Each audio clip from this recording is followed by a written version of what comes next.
Whenever we talk about dating, we have to talk about healing first, because oftentimes people equate time with healing.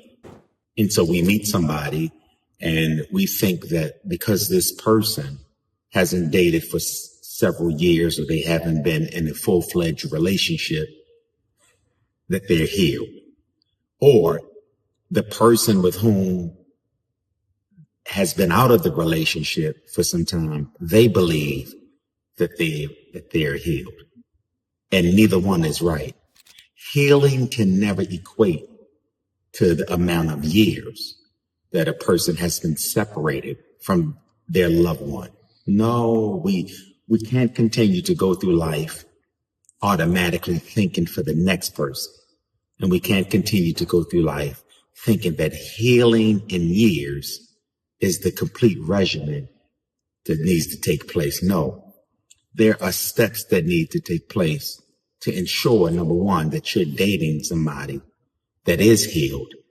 And my friend, if you haven't gone through any therapy or you haven't done any footwork before you even start dating, make sure that you are healed.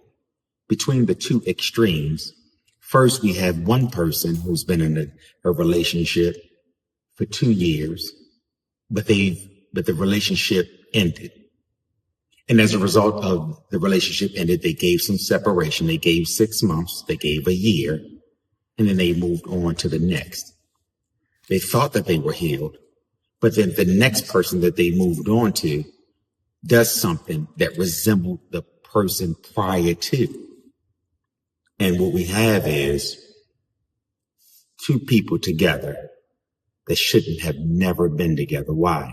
Because the person with whom was just in the relationship a year ago never got healed. How do we find out whether a person is healed? I want to give you this. The first thing that you have to ask them when you meet them, what did you learn from your previous relationship? So when you meet somebody, you guys are conversing on the phone, you want to ask them, what did your last relationship teach you? Yeah. Why is that critical? Because we want to see how they respond.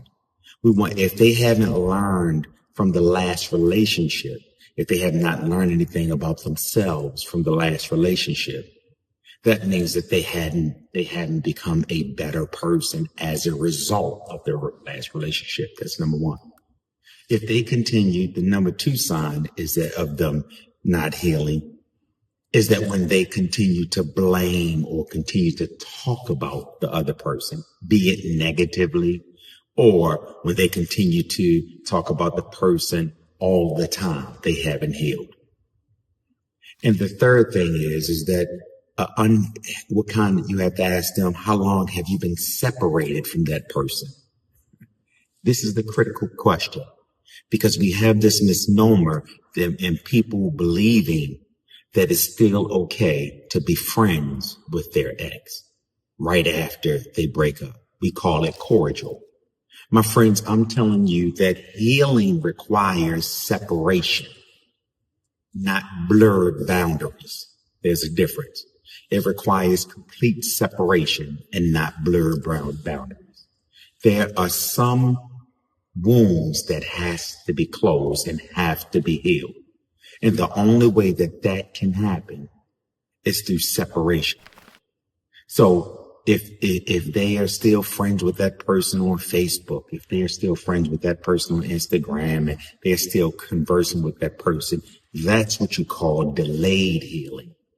And you go out and you date this person because you're dating them based off of potential and you think that you can help them heal. No. I'm saying to you that you have to be willing that if that person hasn't taken the necessary steps to heal, then it's not up to you to remain there. You have to let that one sail. Understand this, that red flags can never turn green. I'll give it to you one more time. Red flags, last I checked, never turns green. So if they haven't healed, I promise you that you will be the recipient of their unhealed body, of their unhealed spirit, be it emotionally, physically, or spiritually. Lastly, my friend,